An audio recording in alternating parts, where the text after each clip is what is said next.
मित्रों, हमने आपको हमारे पिछले वीडियो में विष्णु पुराण से ली गई 5 ऐसी कन्याओं के बारे में बताया था जिनसे भूलकर भी आपको विवाह नहीं करना चाहिए था।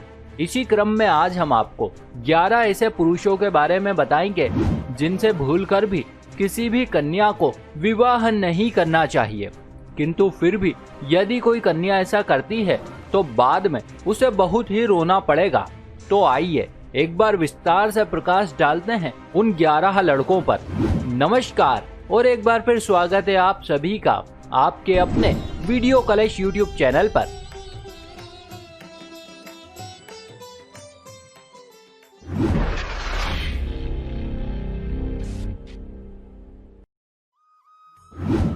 मित्रों, इस संसार में हर किसी लड़की की बस यही इच्छा होती है कि उसका होने वाला पति बहुत ही धनवान हो, उसके पास सभी प्रकार के सुख साधन हो ताकि वो दोनों खुशी खुशी अपना जीवन व्यतीत कर सके।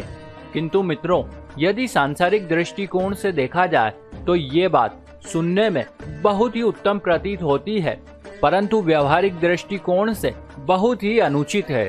दरअसल ऐसा इसलिए है क्योंकि हमारे शास्त्रों में धन से अधिक महत्व योग्यताओं का बताया है।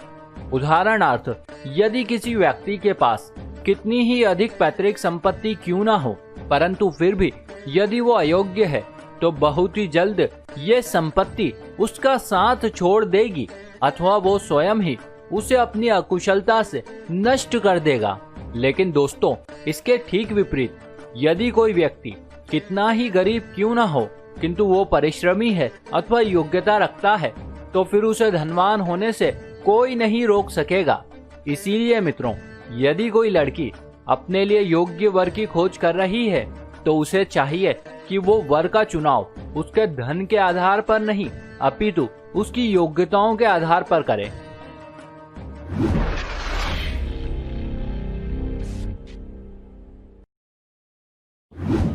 दोस्तों, कुछ लड़के योग्यता रखते हैं और इसी के बल पर वे अपनी जिंदगी में थोड़े सफल भी हो जाते हैं, किंतु फिर यही सफलता उनके सर चढ़कर बोलती है और वे अहंकारी हो जाते हैं।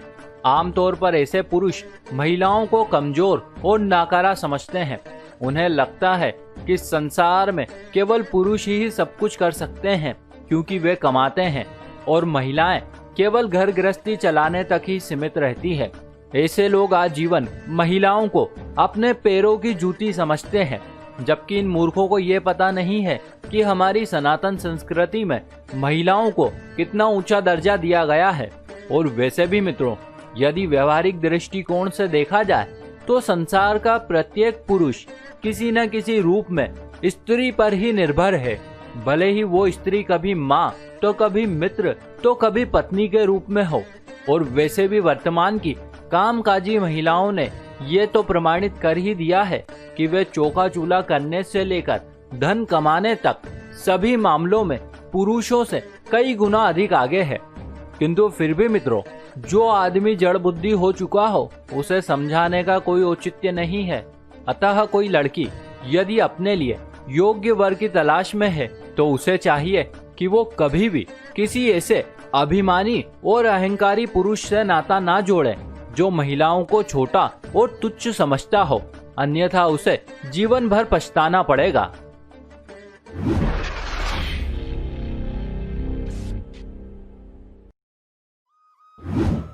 दोस्तों, हमारे शास्त्रों में बताया गया है कि किसी भी मनुष्य के जीवन में 16 सुख होते हैं, जिनमें सबसे पहला सुख है निरोगी काया, अर्थात पूर्ण रूप से स्वस्थ शरीर। और वैसे भी मित्रों, यदि ध्यान से देखा जाए तो दाम्पत्य जीवन के विभिन्न प्रकार के सुख शरीर से ही जुड़े होते हैं। किंतु मित्रों, इन सबके ठीक विपरीत, यदि कोई लड़की किसी ऐसे लड़के से शादी कर लेती है जो शरीर से स्वस्थ नहीं है अथवा वो अपनी पत्नी को पूर्ण रूप से शारीरिक सुख दे पाने में असमर्थ है, तो दाम्पत्य जीवन में बहुत ही जल्द कलह उत्पन्न होने लगेगी।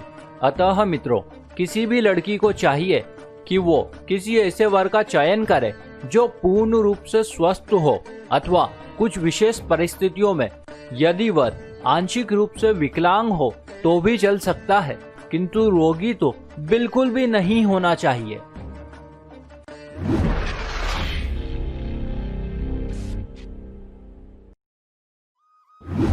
मित्रों, वर्तमान में कई गैर हिंदू लोग आपसी रिश्तेदारी अथवा एक ही गोत्र में विवाह कर लेते हैं, किंतु हमारे हिंदू धर्म में ऐसा बिल्कुल भी नहीं है। यदि आज कोई लड़की अथवा उसके अभिभावक यदि कन्या के लिए वर की खोज कर रहे हैं तो पहले उन्हें इस बात की पुष्टि कर लेनी चाहिए कि कन्या के पिता अथवा माता का गोत्र कहीं वर के पिता अथवा माता की गोत्र से समानता तो नहीं रखता है, और यदि इन चारों गोत्र में से एक गोत्र में समानता पाई जाती है तो फिर ये रिश्ता वहीं पर अमान्य हो जाता है। वैसे इसके पीछे मान्यता ये है कि यदि एक ही गोत्र में रिश्ते हो जाए तो इससे आनुवंशिक बीमारियां होने का खतरा बढ़ जाता है और इससे उत्पन्न संतान का स्वास्थ्य भी रुग्ण ही होता है। वैसे इस बात की पुष्टि आधुनिक विज्ञान भी कर चुका है। इसीलिए मित्रों, किसी भी कन्या को चाहिए कि वो अपने होने वाले वर के गोत्र अथवा सरनेम की पहले पुष्टि कर ले, अन्यथा बाद में उन्हें पछताना पड़ेगा।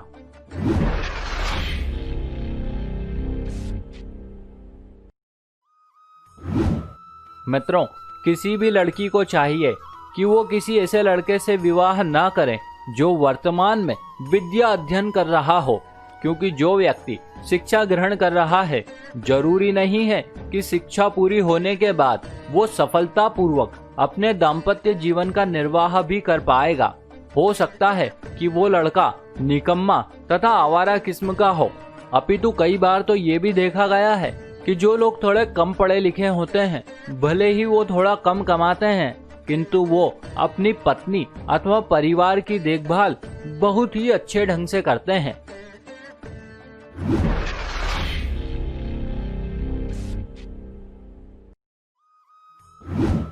मित्रों, भले ही लोग माने या ना माने, किंतु फिर भी यदि कोई योग्य वर की तलाश कर रहा है तो उसे एक बार वर की कुंडली का मिलान अवश्य ही कर लेना चाहिए, क्योंकि कई बार वर की कुंडली में मांगलिक दोष होता है। ऐसे में यह बहुत ही जरूरी है कि विवाह के पहले मंगल दोष निवारण हेतु उपाय करवा लिया जाए, अन्यथा विवाह के 1-2 वर्ष के पश्चात ही उनके दाम्पत्य जीवन में कलह उत्पन्न होने लगती है और कई बार ये दोष इतना अधिक प्रबल हो जाता है कि ये दुर्घटना का कारण भी बनता है।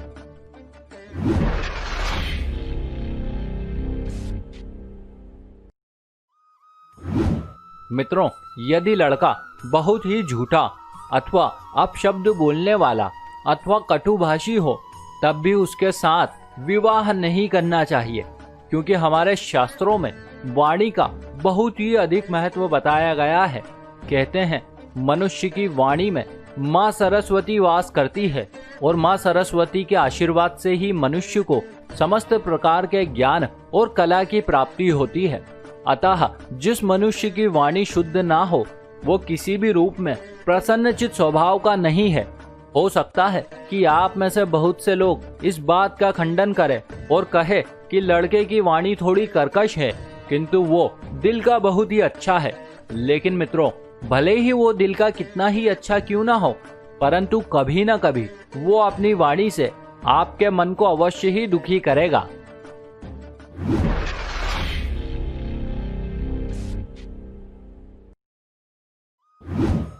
इसके अलावा मित्रों, जहां पर दहेज का प्रचलन हो, अर्थात जो वर वधू पक्ष से दहेज लेने का अभिलाषी हो, तो कन्या को वहां पर विवाह नहीं करना चाहिए, क्योंकि इस बात की कोई निश्चितता नहीं है कि ये लालची वर विवाह में दहेज लेने के बाद भी भविष्य में और धन नहीं मांगेगा। हो सकता है कि ये आगे भी लड़की को प्रताड़ित कर उसे अपने माँ बाप के यहाँ से धन लाने को मजबूर करे।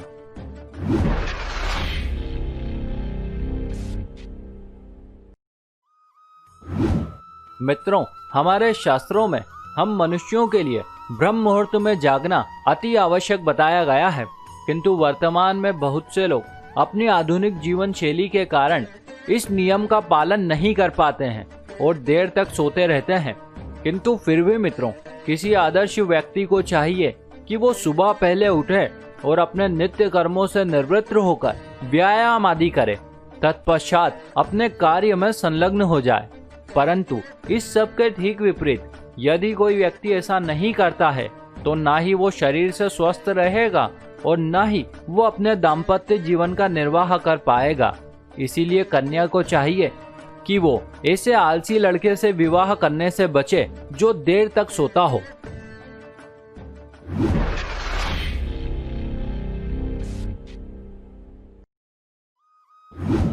मित्रों, वर्तमान में हमें कई ऐसे लड़के देखने को मिलते हैं जो स्वयं तो अच्छे घर के हैं किंतु उनकी संगति और आचरण बुरे लोगों की है। अधिकांशतः ये लड़के ऐसे लोगों के बीच उठना बैठना पसंद करते हैं जो नशेड़ी, जुआरी अथवा हिंसक प्रवृत्ति के होते हैं। अतः जब कन्या को ये पता चल जाए कि उसका मंगेतर बुरी संगति वाला है तो उसे तुरंत ही उसका त्याग कर देना चाहिए। दरअसल ऐसा इसलिए है क्योंकि कहीं ना कहीं उस व्यक्ति के अंदर भी बुरे चरित्र वाला मनुष्य ही रहता है। इसीलिए तो वो उसी के समान लोगों के बीच उठना बैठना पसंद करता है। और यदि एक बार को मान भी लिया जाए कि वो लड़का ऐसा नहीं है तो भी एक न एक दिन बुरी संगत में रहकर वो भी उनके जैसा ही हो जाएगा और किसी न किसी दिन बड़ी मुसीबत में फंसेगा।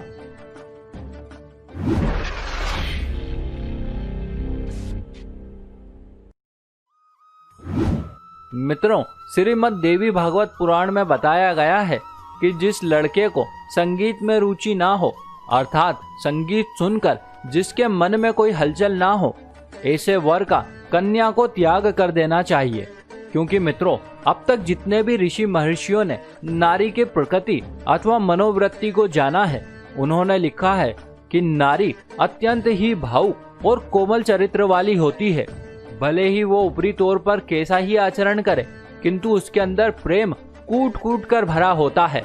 और संगीत वो मधुरतम रस है जो किसी भी प्राणी के कानों से होकर सीधे हृदय तक उतर जाता है और किसी भी मनुष्य को प्रेम तथा आनंद के सागर में उतार देता है। लेकिन जो पुरुष संगीत के प्रति उदासीन हो उसके साथ कोई भी कन्या मधुरता से अपना जीवन नहीं गुजार सकती है। तो मित्रों, ये थे वे 11 लड़के जिनसे भूल कर भी किसी लड़की को विवाह नहीं करना चाहिए। किंतु फिर भी यदि ऐसा हो जाए तो उन लड़कों को चाहिए कि वो अपने स्वभाव में परिवर्तन लाएं और जल्द से जल्द इन बुरी बातों का त्याग करें, अन्यथा एक दिन उन्हें बहुत ही पछताना पड़ेगा। इसी के साथ हमारी ये जानकारी भी यहीं समाप्त हुई। आशा करते हैं ये आपको जरूर अच्छी लगी होगी। ऐसे और भी वीडियो देखने के लिए अभी सब्सक्राइब करें वीडियो कलश यूट्यूब चैनल को। साथ ही साथ इस वीडियो को ज्यादा से ज्यादा लोगों के साथ शेयर करें और अब से आप हमें फेसबुक पर फॉलो करना ना भूलें ताकि चारों ओर धर्म रूपी प्रकाश फैल सके। आप सभी मित्रों का बहुत बहुत धन्यवाद।